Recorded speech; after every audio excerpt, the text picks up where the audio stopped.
नमस्कार दोस्तों। आज आपका स्वागत है हमारे चैनल एनलाइटन एंड ग्रो पर। आज का हमारा टॉपिक है संविधान की प्रस्तावना।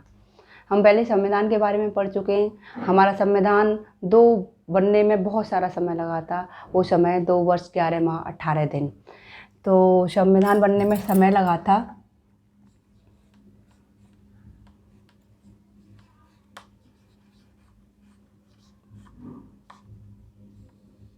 संविधान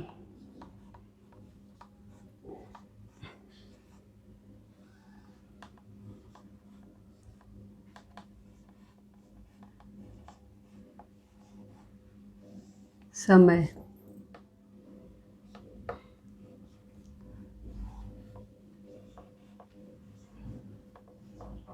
2 वर्ष 11 माह 18 दिन।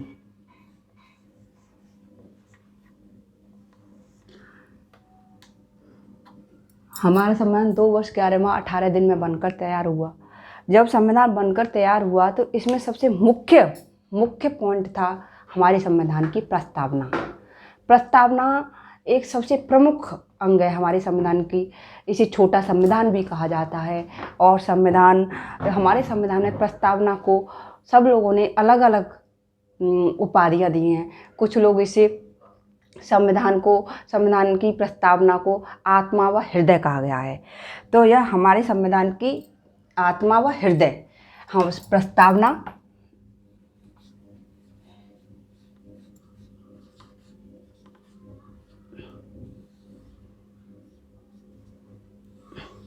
यह हमारे संविधान की आत्मा व हृदय है।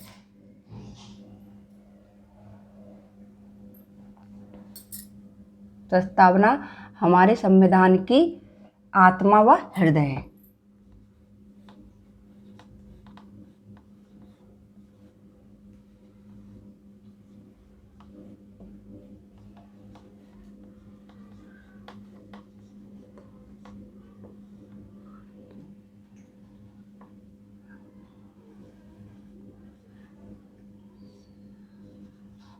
संविधान की आत्मा व हृदय है। इसे हमारे संविधान की आत्मा व हृदय कहा जाता है। जबकि B.R. अम्बेडकर ने प्रस्तावना को संवैधानिक उपचारों का सार माना है। संवैधानिक उपचारों का सार।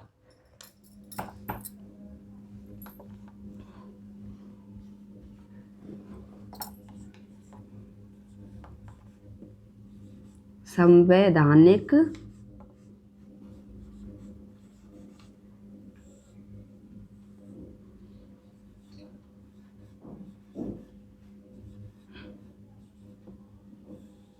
उपचारों का सार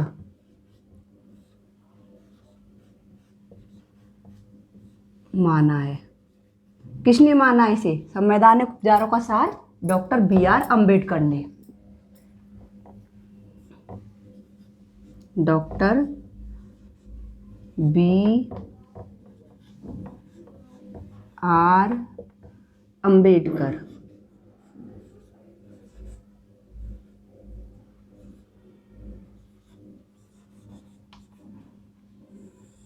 जी है। इसे संवैधानिक उपचार को साथ डॉक्टर B.R. अम्बेडकर ने माना है। और जबकि प्रस्तावना हमारे संविधान की आत्मा व हृदय थी पहले, और ऐसे ही सभी ने माना है। प्रस्तावना का भाषा है वह अमेरिका से ली गई है।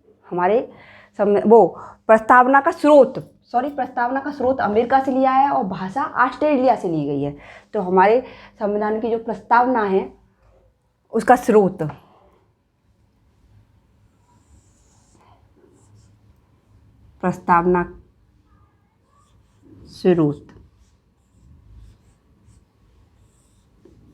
क्या है?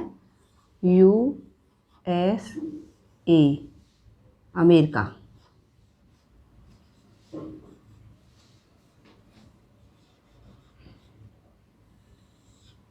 और इसकी भाषा,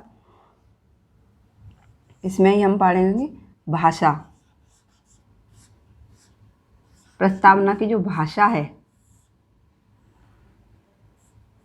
वह ऑस्ट्रेलिया से ली गई है। कहाँ से ली गई है? ऑस्ट्रेलिया से।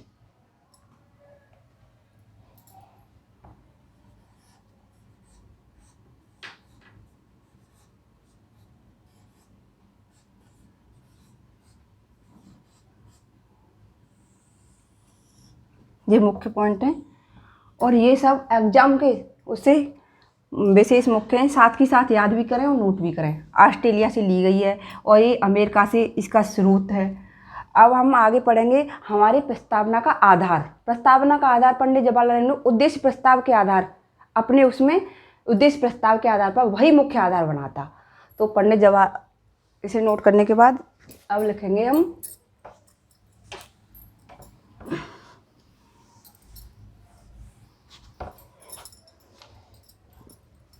प्रस्तावना का आधार।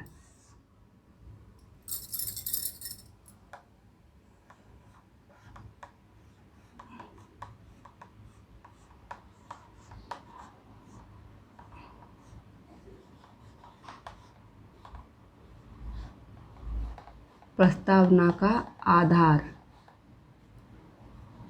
प्रस्तावना का आधार पंडित जवाहरलाल नेहरू के द्वारा उद्देश्य प्रस्ताव में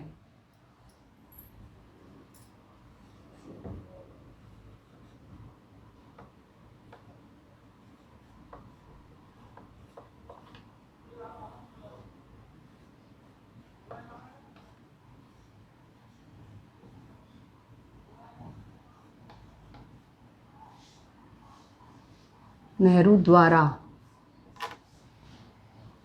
पंडित जवाहरलाल नेहरू द्वारा पेश किया गया। पंडित जवाहरलाल नेहरू द्वारा पेश किया गया।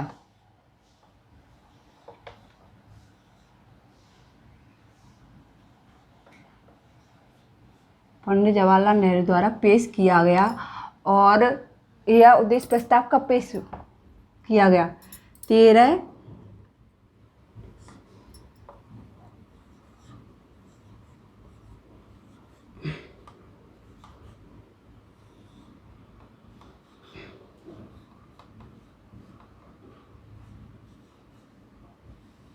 उद्देश्य प्रस्ताव पेश किया गया संविधान सभा में और 13 दिसंबर 1940 को।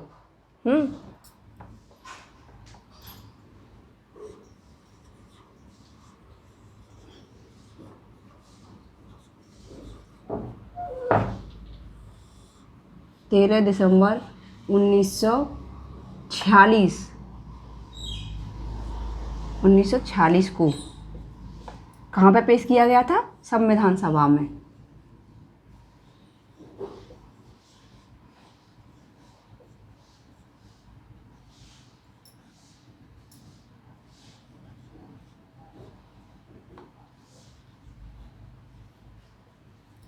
ना ये संविधान सभा में पेश किया गया था 13 दिसंबर 1946 को और यह पारित हुआ था, मतलब परिवर्तन करके 22 जनवरी 1947 को इसे स्वीकार कर लिया गया था। 22 जनवरी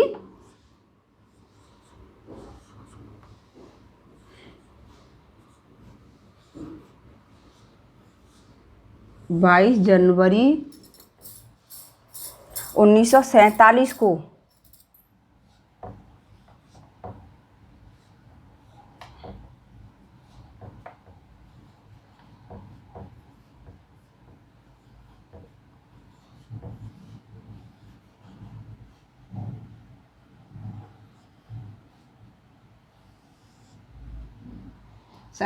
स्वीकारा गया था और इसमें परिवर्तन किया गया था।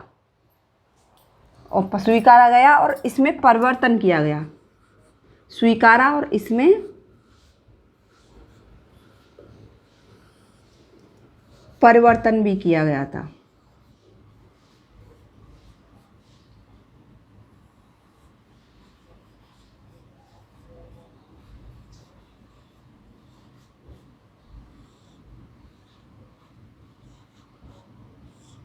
परिवर्तन भी किया गया। आधार दिया था पंडित जवाहरलाल नेहरू ने। फिर उद्देश्य प्रस्ताव संविधान सभा में 13 दिसंबर 1946 को पंडित जवाहरलाल नेहरू ने इसे पारित किया था। फिर इसे 22 जनवरी 1900 स्वीकारा गया और इसमें परिवर्तन किया गया था।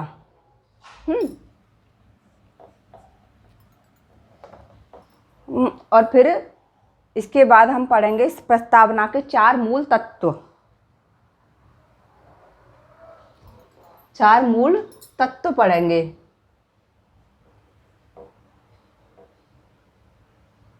उद्देश्य प्रस्ताव। फिर इसके बाद 13 दिसंबर 1946 को हमें ये किया गया था, पेश किया था। फिर 22 जनवरी 1947 को स्वीकारा गया। फिर इसमें परिवर्तन किया गया था और यह प्रस्ताव, यह संविधान का यही मुख्य आधार बना था। और आगे का हमारा है संविधान के 4 मूल तत्व।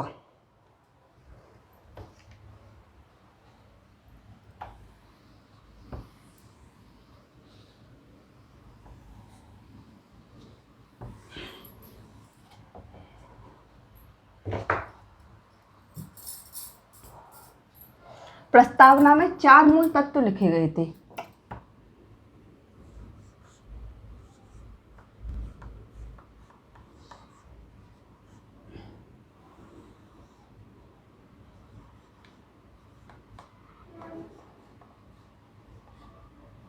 चार मूल तत्व कौन कौन से थे? 4 मूल तत्व अब हम बताएंगे। इसमें प्रस्तावना के 4 मूल तत्व थे। नंबर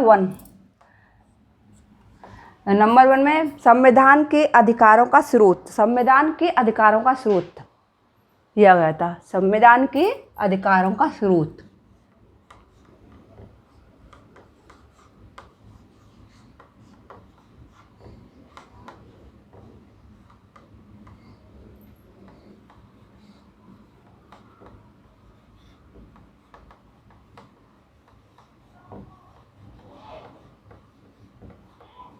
संविधान के अधिकारों का स्रोत।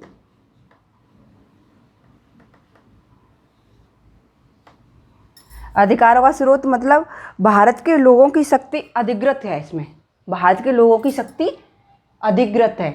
मतलब इसमें था संविधान में भारत की जनता की शक्ति, संविधान में जनता की शक्ति निहित है। मतलब जनता का शासन जनता के लिए, जनता द्वारा है। या ब्राह्मण का ऐसे ही इसमें संविधान में जनता को सबसे मुख्य दिया गया था। हमारी प्रस्तावना है वह अमेरिका की स्वतंत्रता घोषणा के आधार पर है। अतः अमेरिका की स्वतंत्रता घोषणा के आधार पर हमारे संविधान की प्रस्तावना इतनी महत्वपूर्ण है।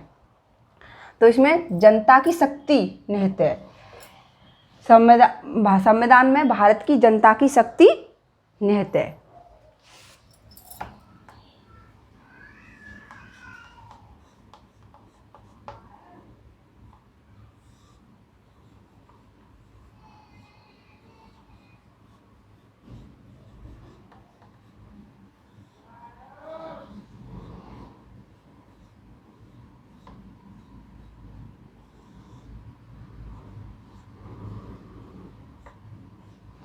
जनता की शक्ति निहित है।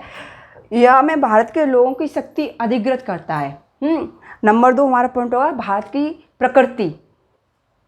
अब भारत की प्रकृति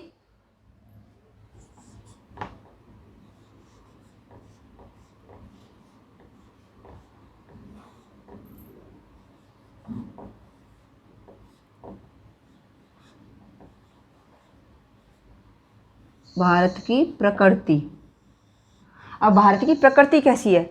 भारत एक कैसी प्रकृति वाला देश है? भारत एक संप्रभु, धर्मनिरपेक्ष, लोकतांत्रिक गणराज्य है। तो इसमें हम नोट करेंगे कैसी प्रकृति है इसकी, भारत की। मतलब एक संप्रभु अपनी शक्ति निश्चित करता है। मतलब संप्रभु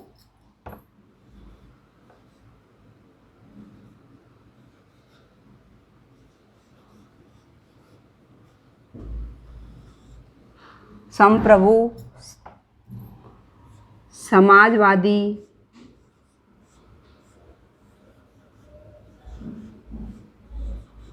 भारत एक संप्रभु समाजवादी लोकतांत्रिक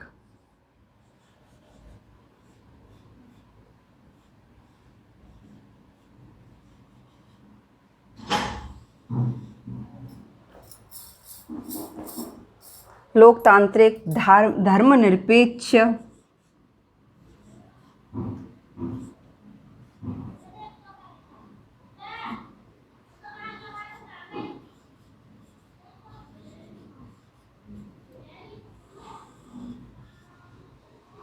भारत की प्रकृति संप्रभु, समाजवादी, लोकतांत्रिक, धर्मनिरपेक्ष, गणराज्य है। गणतांत्रिक,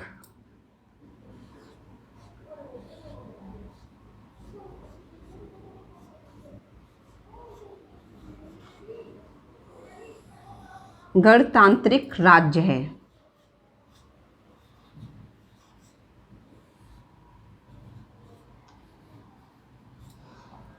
तो भारत की प्रकृति कैसी है, इसमें मतलब 4 मूल तत्व हैं: संप्रभु, समाजवादी, लोकतांत्रिक, धर्मनिरपेक्ष, गणतांत्रिक राज्य है हमारा।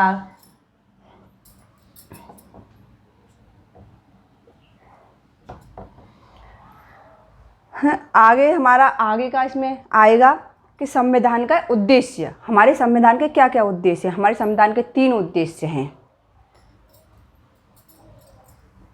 अब हम आगे लिखते हैं नंबर 3, ये नोट करने के बाद।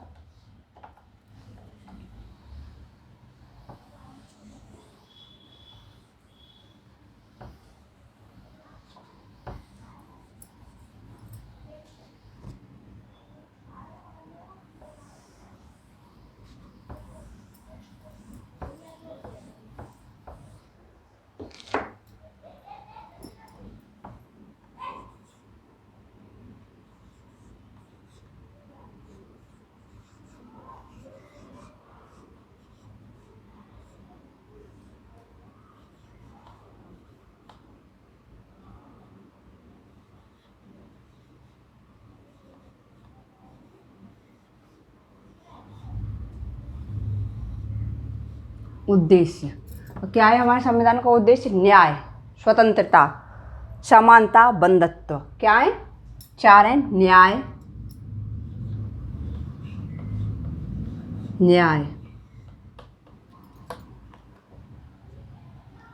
स्वतंत्रता,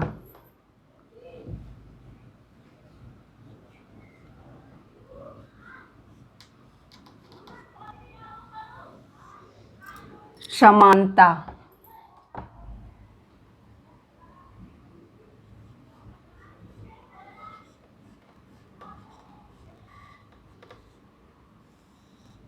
और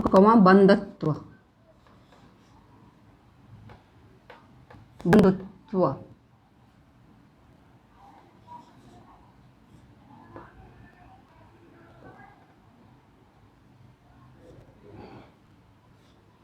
तो ये हमारे संविधान के मुख्य उद्देश्य है कि सभी को समान न्याय मिलेगा, चाहे कोई ऊंचे पद पर हो, चाहे कोई नीचे पद पर हो।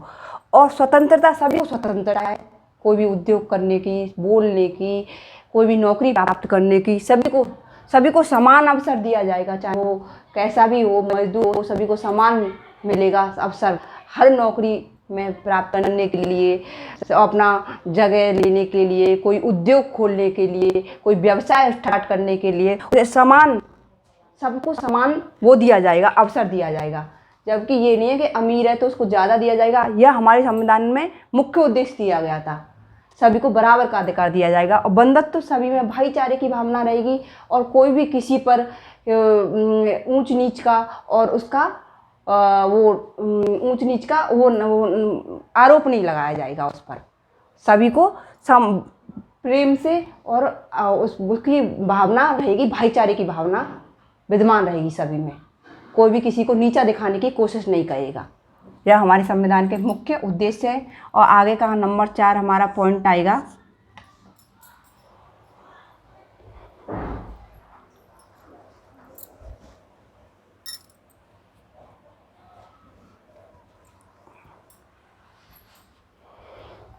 आगे का हमारा नंबर 4 पॉइंट आएगा संविधान लागू होने की तिथि। और नंबर 4 मुख्य मूल तत्व में आएगा संविधान लागू होने की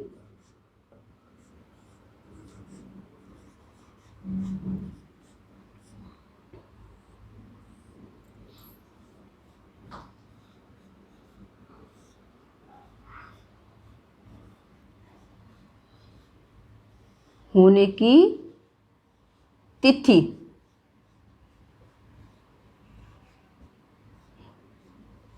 और ये तो सबको पता है कि हमारा संविधान पूर्ण रूप से 26 जनवरी 1950 को लागू हुआ था, परंतु इसे अंगीकृत किया गया था 1949 में। 1949 में इसे अंगीकृत किया गया था। तो 26 नवंबर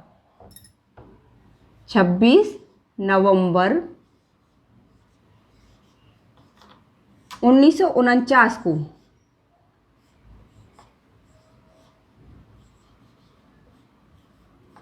क्या किया गया था? अंगीकृत, मान लिया गया था इसे।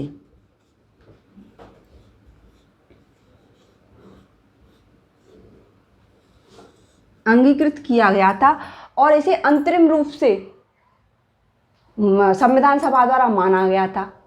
तो इसमें अंतरिम रूप से क्या माना गया था? नागरिकता मान ली गई थी और निर्वाचन और अंतरिम संसद मान ली गई थी। तो अंतरिम 1949 में क्या माना गया था? इसे हम यहाँ लिखेंगे, क्या माना गया था 1949 में?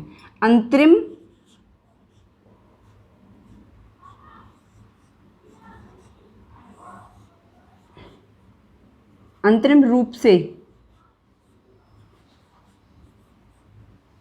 माना था। इसमें नागरिकता, निर्वाचन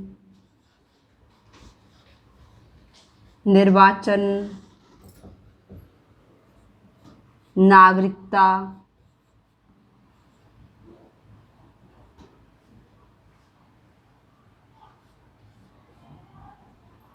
निर्वाचन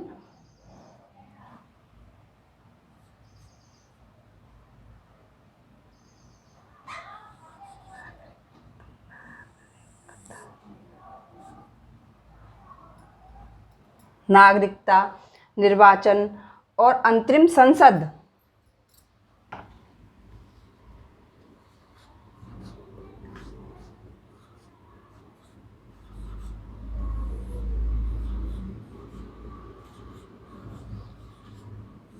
में अंगीकृत किया गया था और महत्वपूर्ण उपबंधों को प्रभावी रूप से लागू किया गया था। इसके महत्व को प्रभावी रूप से लागू भी किया गया था यह 1949 में। या मतलब कुछ महत्वपूर्ण रूपों में थोड़ा थोड़ा मान लिया गया था। 1949 निर्वाचन, नागरिकता, अंतरिम संसद ये लागू कर दिए थे, परंतु यह पूर्ण रूप से यह संविधान 26 जनवरी 1950 को हमारी जो सरकार द्वारा पूरे देश में लागू किया गया था।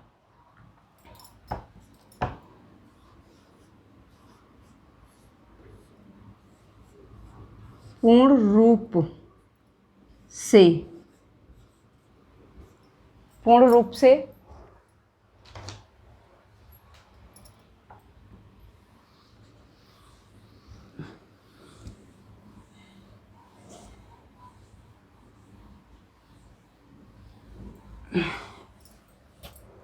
संपूर्ण रूप से पूरे देश में लागू।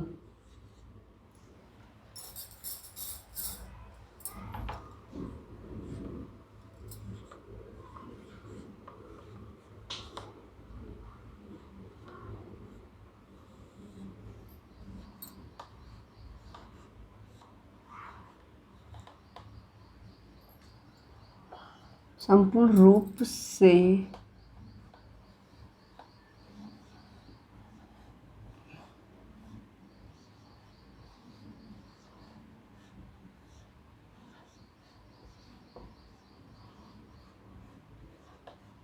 संपूर्ण पूरे देश में लागू होने की तिथि 26 जनवरी 1950 है।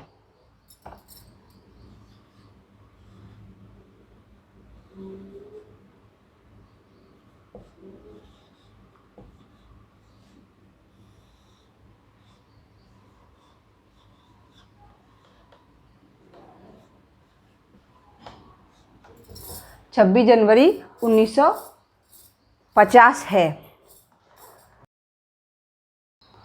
हमारे संविधान में आगे का पॉइंट है मुख्य शब्द, प्रस्तावना के मुख्य शब्द। अब प्रस्तावना के मुख्य शब्द में आता है संप्रभुता। इसमें 9 पॉइंट है। संप्रभुता, समाजवादी, धर्मनिरपेक्ष और लोकतांत्रिक, गणतंत्र, न्याय, स्वतंत्रता, समानता और बंधुत्व।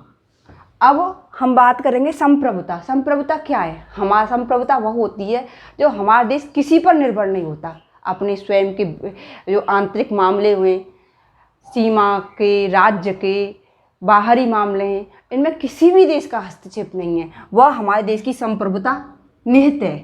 नंबर 2, समाजवादी।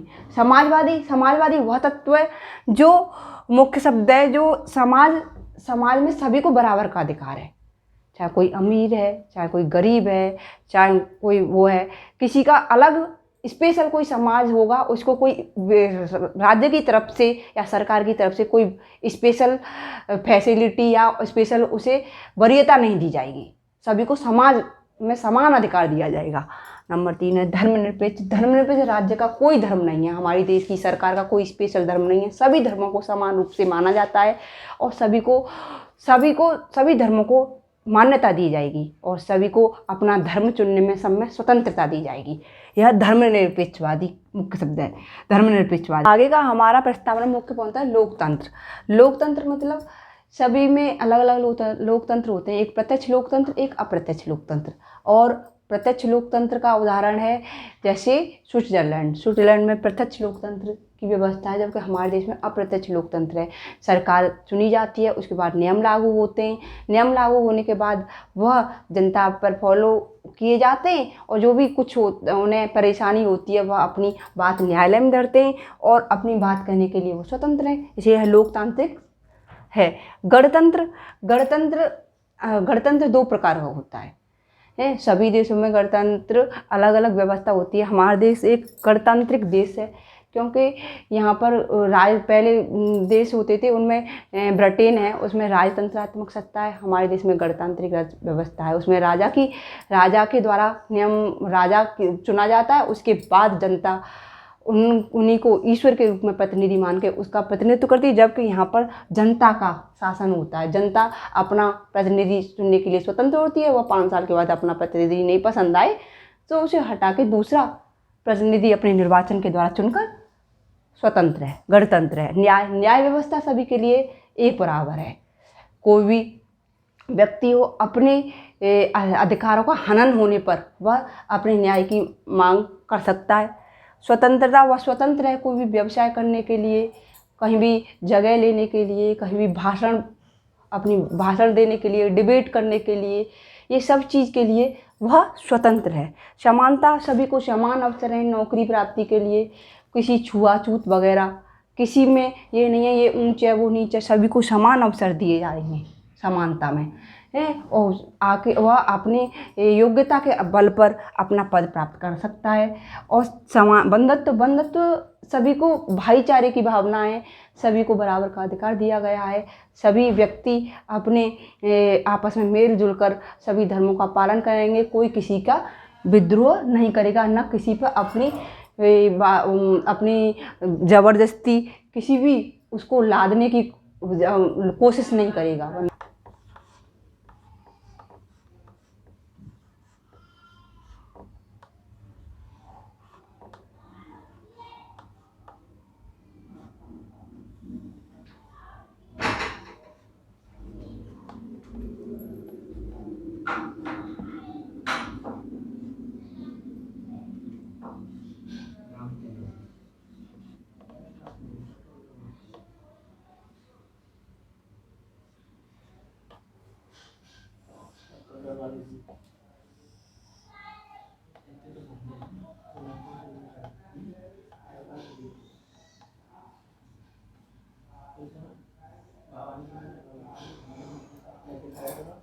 तो हमारी संविधान की प्रस्तावना में एक मुख्य संशोधन हुआ है, वो 1976 में हुआ है। इसमें कुछ पॉइंट्स जोड़े गए हैं, तो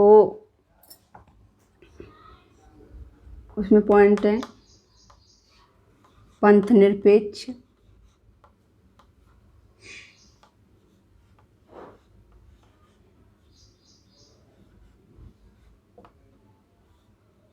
अखंडता,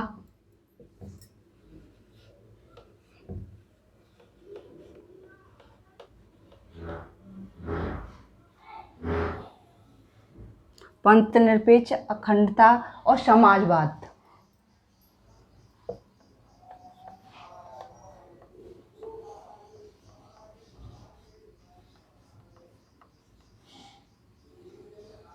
समाजवाद।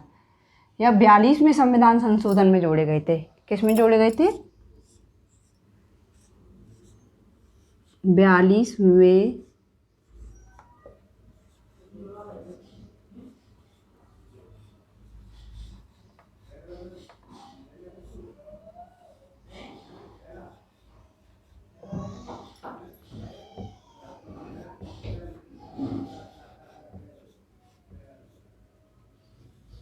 42वें संविधान संशोधन के द्वारा ये 3 शब्द जोड़े गए थे: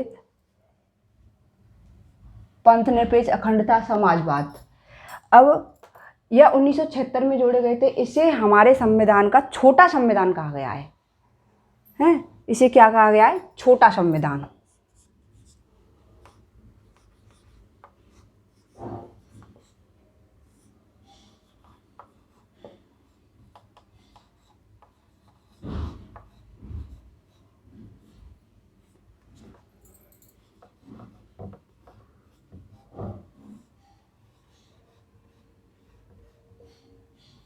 इसे छोटा संविधान कहा जाता है। ये क्वेश्चन भी आ सकता है कि छोटा संविधान किसे कहा जाता है। तो छोटा संविधान 1976 में ये शब्द जोड़े गए, इसे कहा जाता है। हम आगे पढ़ेंगे हमारे संविधान में प्रस्तावना में। आगे हमारा संविधान की प्रस्तावना कौन है? प्रस्तावना हमारे संविधान की सबसे महत्वपूर्ण क्यों है?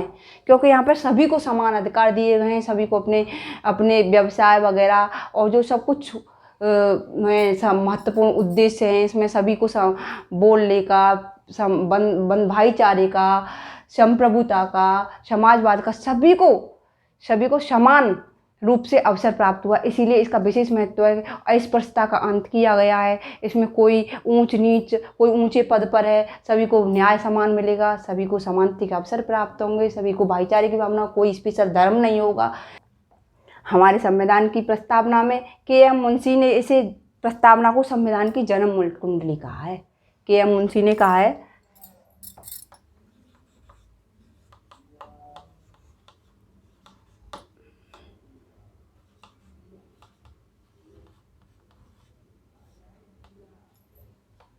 प्रस्तावना को जन्म कुंडली।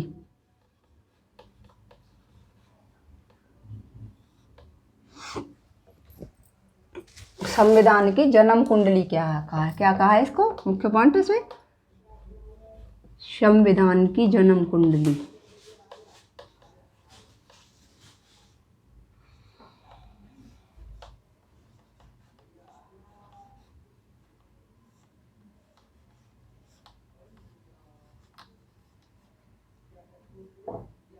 जन्म कुंडली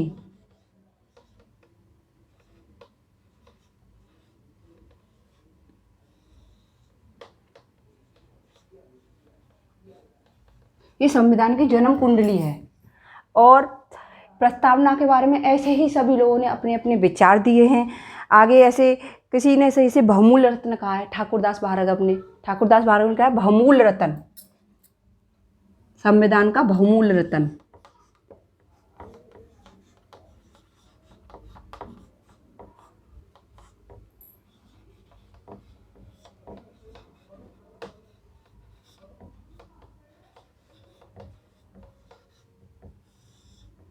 बहुमूल्य रत्न है, ये ठाकुरदास भार्गव ने कहा है।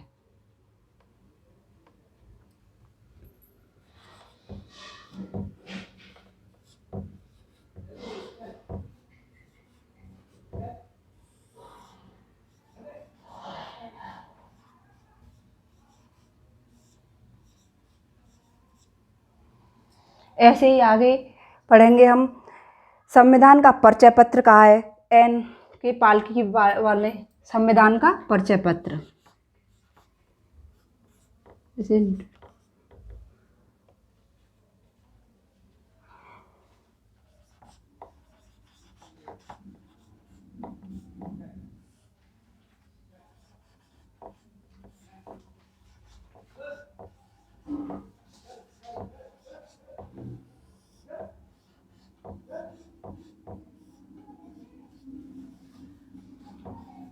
संविधान का परिचय पत्र कहा है? किसने कहा है ये?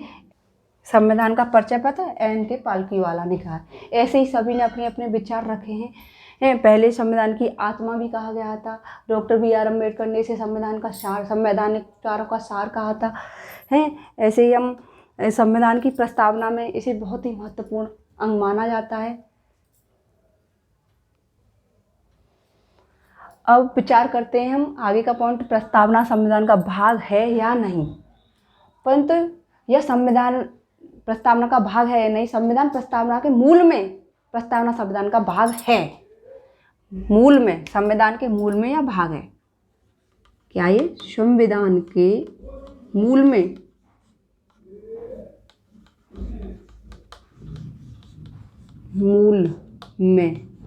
प्रस्तावना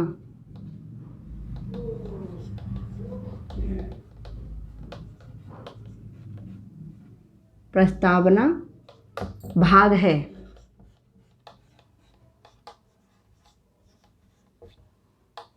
मतलब मूल में यह भाग है। अब रेबेरूबरी केस में, रेबेरूबरी केस था 1960 में, उसमें इसे भाग नहीं माना है। तो हम आगे लिखेंगे रेबेरूबरी केस में,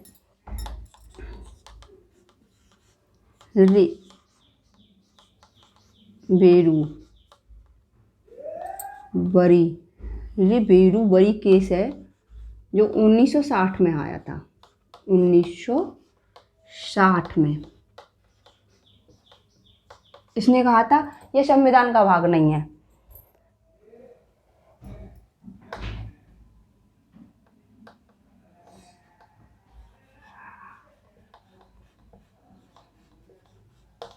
प्रस्तावना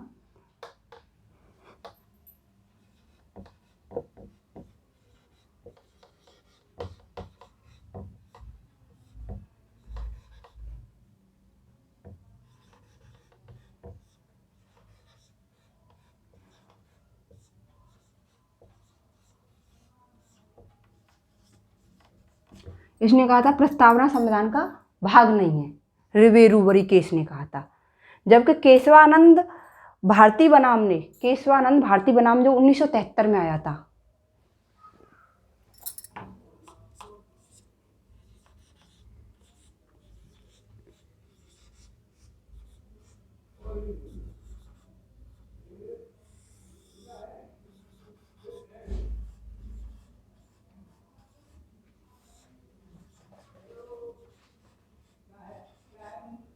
केशवानंद जो भारती बनाम केस था जो 1973,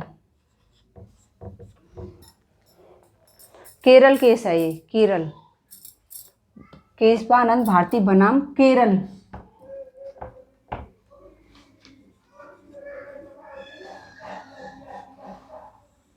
केस।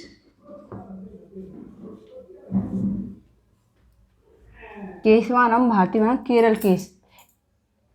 केरल केस था। इसने संविधान का भाग माना था। इसने कहा था प्रस्तावना संविधान का भाग है। इसमें 2 पॉइंट ये थे। इसने कहा था यह संविधान का भाग है।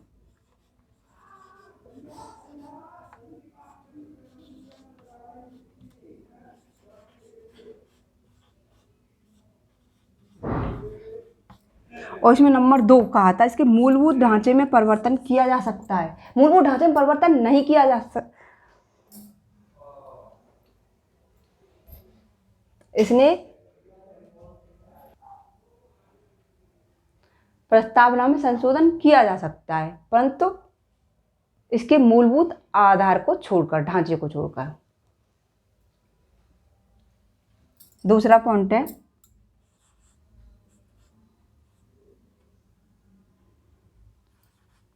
संशोधन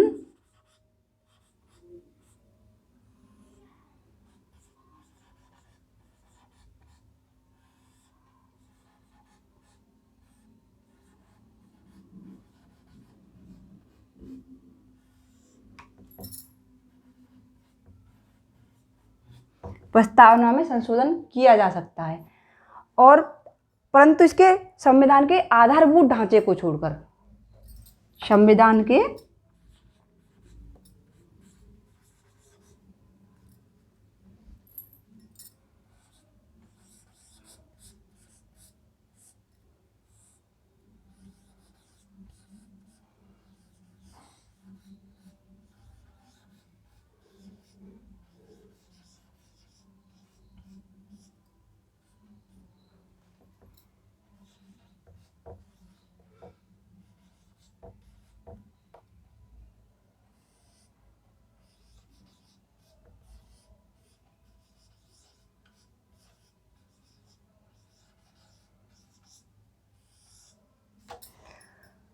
केशवानंद बनाम भारती ने कहा था संविधान का भाग है और इसमें परिवर्तन किया जा सकता है, परंतु संविधान के आधारभूत ढांचे को छोड़कर।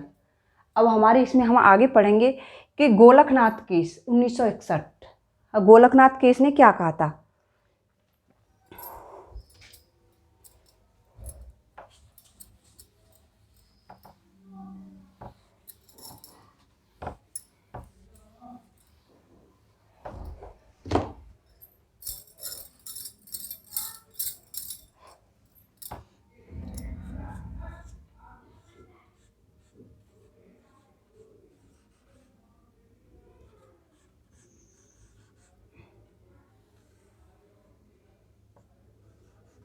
गोलकनाथ केस 1967 में इन्होंने कहा था कि संविधान प्रस्तावना को संविधान की मूल आत्मा कहा था। इन्होंने कहा था प्रस्तावना हमारे संविधान की मूल आत्मा है।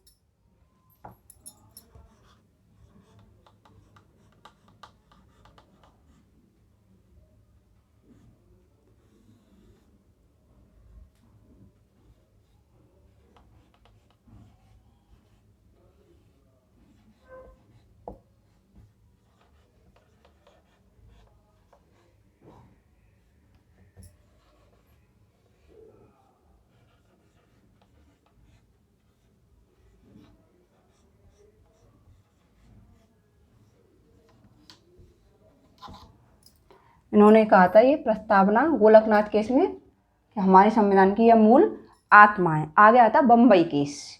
बम्बई केस में हम आगे पढ़ेंगे 1994 में आया था ये।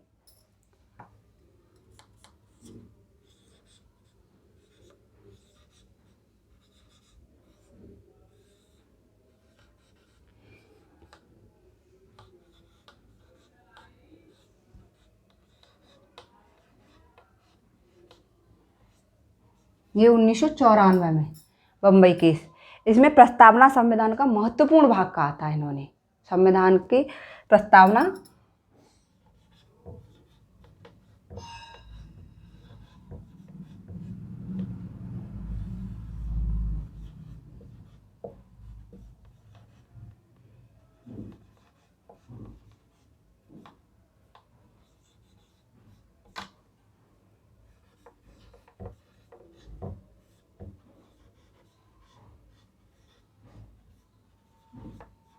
ये महत्वपूर्ण तथ्य हैं, सारे मूल भाग है।